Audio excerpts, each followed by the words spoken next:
Right breaking news చూస్తున్నాం. ఈ assembly సమావేశాలకు కూడా కేసీఆర్ డుమ్మా కొట్టబోతున్నారట. అసెంబ్లీ సమావేశాలకు రాను అని ఆయన దాదాపుగా తేల్చేసినట్టు కనబడుతోంది.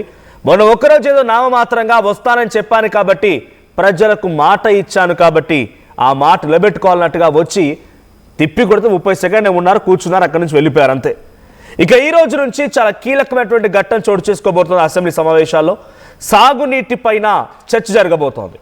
అసెంబ్లీ సమావేశాలకి రాను అని కేసీఆర్ దాదాపుగా తేల్చేసినట్టు తెలుస్తోంది. ప్రస్తుతం ఆయన ఫామ్ హౌస్లోనే ఉన్నారు. ఈరోజు అసెంబ్లీ సమావేశాలు మరి కాసేపట్లో ప్రారంభం కాబోతున్నాయి. కేసీఆర్ రావడం లేదు, ఇట్స్ డిక్లేర్డ్. కేసీఆర్ అసెంబ్లీకి రావడం లేదు. పాలమూరు రంగారెడ్డి కృష్ణా జలాల పైన ఈరోజు చర్చ జరగబోతోంది. అటు అధికార పార్టీ ముఖ్యమంత్రి రేవంత్ రెడ్డి, మంత్రులు, కాంగ్రెస్ పార్టీకి సంబంధించిన ఎమ్మెల్యేలందరితో కూడా నిన్న ప్రజాభవన్ వేదికగా ఒక కీలకమైన సమావేశం ఏర్పాటు చేసి వాళ్ళ పార్టీ ఎమ్మెల్యేలకి, మంత్రులందరికీ కూడా దిశానిర్దేశం చేశారు. ఎన్ని నిధులు ఉన్నాయి, ఏ రకంగా ఏ నీళ్లను వాడుకుంటున్నాం, జూరాల దగ్గర కట్టాల్సిన ప్రాజెక్టు ఆ పాలమూరు రంగారెడ్డికి సంబంధించిన లిఫ్ట్లు శ్రీశైలం వరకు ఎలా వెళ్ళాయి, శ్రీశైలం దగ్గర ఎందుకు వెళ్ళాయి, శ్రీశైలం ఏపీతో ఉన్న విభేదాలు ఏంటి, బ్రిజేష్ ట్రిబ్యునల్ ఏం చెప్పింది, ఇలా వివరంగా అన్ని విషయాలను కూడా పూసగుచ్చినట్టుగా తమ పార్టీ ఎమ్మెల్యేకి దిశానిర్దేశం చేశారు. సో అయితే ఈరోజు కేసీఆర్ ఈ చర్చకు హాజరవుతారేమో, ఆయన వంతుగా ఆయన కూడా సమాధానాలు చెప్తారేమో, ఏదైనా క్వశ్చన్స్ వేస్తారేమో, వాటిపైన వివరణ ఇస్తారేమో అని చెప్పి చాలా మంది ఉత్కంఠగా ఎదురు చూశారు. కానీ అందరి ఆశలు అడియాశలు అయిపోయాయి. కేసీఆర్ రావడం లేదు. కేసీఆర్ ఈసారి అసెంబ్లీ సమావేశాలకు కూడా డుమ్మా కొడుతున్నారు. సో మంత్రులు, కాంగ్రెస్ ఎమ్మెల్యే అందరికి కూడా ఉత్తమ్ నిన్న పవర్ పాయింట్ ప్రజెంటేషన్ కూడా చేశారు. సో కేసీఆర్ చర్చకు రావాలని పలుమార్లు సీఎం రేవంత్ రెడ్డి సవాల్ వేశారు. నిన్న కూడా ఆయన సవాల్ చేశారు. కానీ కేసీఆర్ మాత్రం రావడం లేదట.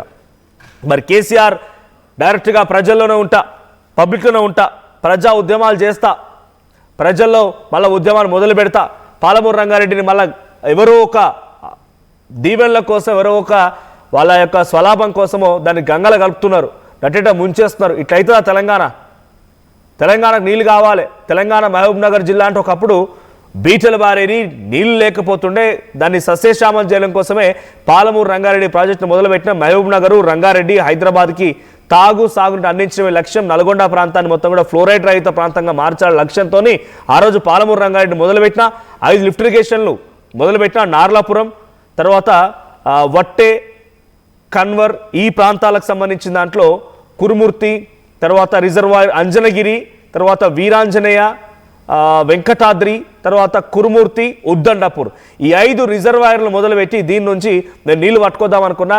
ఆశమాశ విషయమా, డిపిఆర్ పంపితే కేంద్రం వెనక్కి పంపించింది.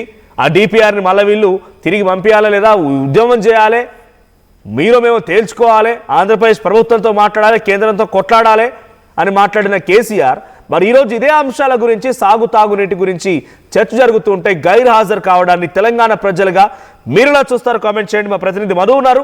మధు, ఆయన మాటలు చూస్తుంటే ఇక యుద్ధం మొదలుపెట్టారు. తెలంగాణ ఉద్యమం మాదిరిగా మళ్ళీ ఆయన వంతుగా ఏదో ఒక స్ట్రాటజీ ప్లే చేస్తూ నీళ్ల పేరుతో ఒక ఉద్యమాన్ని తెరలేపుతారనే అవకాశం కనిపించింది. కానీ అసెంబ్లీకి హాజరు కానటువంటి కేసీఆర్ ఇప్పుడు ఆ ఉద్యమాన్ని ముందుకు తీసుకెళ్తారా? ఈరోజు గైర్ హాజరైన విషయం చాలా కరాఖండిగా తెలుస్తోంది. ఎందుకు, కారణం ఏంటి? అలా మాట్లాడిన కేసీఆర్కి సడన్గా ఎందుకు గైర్ హాజరు కావాల్సి వస్తోంది? కారణం ఏంటి?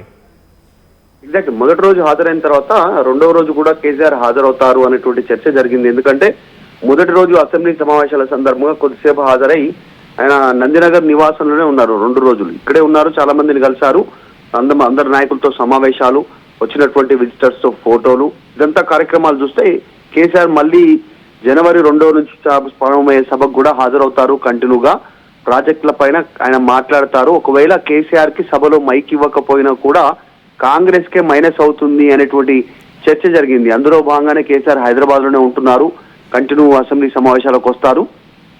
కేసీఆర్ ని అవమానించినా కూడా సభలో కాంగ్రెస్ కార్నర్ అయ్యే అవకాశం ఉంటుంది.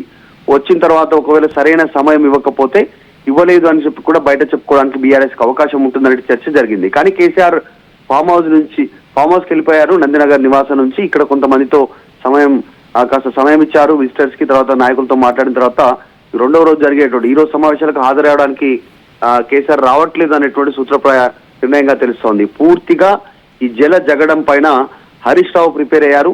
రీసెంట్ గానే 3 డిప్యూటీ ఫ్లోర్ లీడర్లు ఇచ్చారు, హరీష్ రావు, తలసాని శ్రీనివాస్ యాదవ్, సబితా ఇంద్రారెడ్డి. కాబట్టి వీళ్ళు సభను నడిపించేటువంటి బాధ్యత తీసుకునేటువంటి సిచ్యువేషన్ కనిపిస్తా ఉంది. సో ఈ రోజు అయితే కేసీఆర్ హాజరు అవ్వట్లేదు అనేటువంటిది సమాచారం ఉంది. ఇంకా కూడా ఈ సమయం వరకు కూడా కేసీఆర్ ప్రస్తుతం ఎర్రవల్లి ఫామ్ హౌస్ లోనే ఉన్నారు. ఇప్పుడు బయలుదేరి అసెంబ్లీకి వచ్చేటువంటి సిచ్యువేషన్ లేదు. పార్టీ వర్గాలు కూడా ఇంతవరకు ధృవీకరించలేదు వస్తున్నారా రారా అనేటువంటిది. సో ఈ రోజు మాత్రం నీళ్లపైన యుద్ధం నడవనుంది.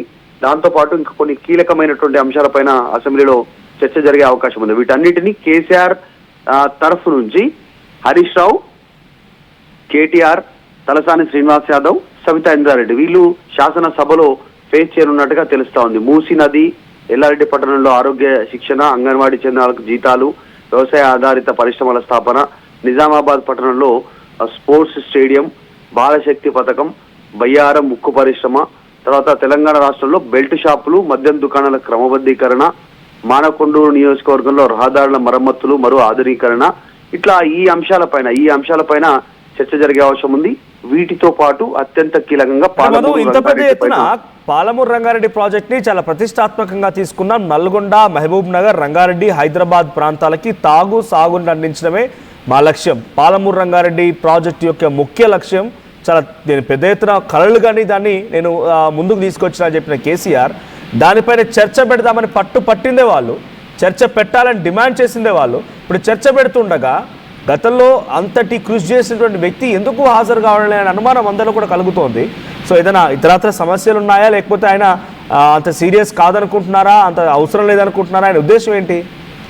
అంటే ఇప్పటికీ కేసీఆర్ అయితే స్టేట్మెంట్ చేయలేదు సభకు సంబంధించిన విషయంలో, కానీ గతంలో హరీష్ రావు, కేటీఆర్ పలు సందర్భాల్లో మాట్లాడారు. కేసీఆర్ స్థాయికి ఇప్పుడున్నటువంటి రేవంత్ రెడ్డి కానీ, మంత్రులు కానీ, సరితు గారు మేము సరిపోతాము మీకు అనేటువంటి స్టేట్మెంట్ చేశారు. సో ఈ రోజు సభలో కూడా అధికార పార్టీని ఎదుర్కోవడానికి ఇటు హరీష్ రావు, కేటీఆర్ సిద్ధంగా ఉన్నట్టుగా తెలుస్తోంది. ముఖ్యంగా కృష్ణా గోదావరి జలాలకు సంబంధించినటువంటి వాటాలు, రాష్ట్ర ప్రభుత్వానికి జరుగుతున్నటువంటి అన్యాయం పైన మేము పోరాడతామని వీళ్ళు చెప్తా ఉన్నారు. మీరు పవర్ పాయింట్ ప్రజెంటేషన్ ఇచ్చుకుంటే అధికార పార్టీ మాకు అవకాశం ఇవ్వాలనేటువంటి డిమాండ్ చేస్తున్నారు. ఆల్రెడీ నిన్న ప్రజాభవన్ లో ఉత్తమ్ కుమార్ రెడ్డి ఆధ్వర్యంలో పవర్ పాయింట్ ప్రజెంటేషన్ జరిగింది. దానికి సీఎం కూడా హాజరయ్యారు. ఈ రోజు కూడా సభలో కూడా అంటే జనాలందరికీ వివరించేటువంటి రీతిలో పవర్ పాయింట్ ప్రజెంటేషన్ ఉంటుంది అనేటువంటి చర్చ కొనసాగుతుంది. అట్లా అవకాశం ఉంటే మాకు ఇవ్వాలని డిమాండ్ చేస్తున్నారు. లేకపోతే వీళ్ళు బయట పవర్ పాయింట్ ప్రజెంటేషన్ ఇవ్వడానికి ఏర్పాటు చేసుకుంటున్నారు హరీష్ రావు. సో ప్రభుత్వం ఇప్పటికైనా మొద్దునిద్ర వీడి ఈ 49 టీఎంసీలకు కోకుండా గతంలో కేసీఆర్ అయితే నిర్ణయం తీసుకున్నారో సీఎం గా ఉన్నప్పుడు 91 టీఎంసీలకు మిగులు జలాల్లో దానిపైన దృష్టి పెట్టాలి అనేటువంటి ఒక డిమాండ్ చేస్తా ఉన్నారు. అసలు అలా చేయలేదు అనేటువంటిది కాంగ్రెస్ చెప్తా ఉంది. చూడాలి ఈ రోజు ఆధారాలతో పవర్ పాయింట్ ప్రజెంటేషన్ సభలో పెట్టనుందా కాంగ్రెస్, ఎట్లాంటి వాదనలు వినిపించింది అధికార కాంగ్రెస్ పార్టీ, దానికి మరి బీఆర్ఎస్ ఎట్లా సమాధానం చెప్తుంది అనేటువంటి చర్చ జరుగుతోంది. సో మొత్తానికైతే రెండవ రోజు కేసీఆర్ వస్తారు అనేటువంటి చర్చకు ఫుల్ స్టాప్ పడింది. కేసీఆర్ సభకు హాజరవ్వట్లేదు. Thank you Madhu. సో మొత్తంగా కేసీఆర్ మాత్రం సభకు హాజరవడం లేదు, ఇది ఒక క్లారిటీ అయితే వచ్చింది. కేసీఆర్ సభకు హాజరు కాకుండా మరి ఎటువంటి ఉద్యమాలను చేస్తారు? ప్రజలకి అందరినీ ఆయన మెప్పించారు. మొన్న చాలా రోజుల తర్వాత మీడియా ముందుకు వచ్చి మీడియా సమావేశంలో మాట్లాడుతూ ఇక ప్రజలతోనే ఉంటా, కొట్లాడతా, 2 నెలలు సమయం ఇచ్చినా సరిపోద్ది, వాళ్ళు నాశనం చేస్తారు ప్రభుత్వం మొత్తాన్ని, రాష్ట్రం మొత్తం కూడా ఆగమైపోతున్నది, ఓ నీళ్లు తీసుకొచ్చే పని లేదు, ఉద్యోగాలు తీసుకొచ్చే పని లేదు, ఏదో అంతా గతంలో అయినా కొన్ని సామెతలు చెప్తారు, బభ్రజమానం భజగోవిందం శుష్కప్రియాలు శూన్యహస్తాలని చెప్పి గతంలో సామెత చెప్పేది, దాన్ని మళ్ళీ రిపీట్ చేస్తూ ఆయన ఏం లేదంతా డొల్లా అని చెప్పుకొచ్చారు.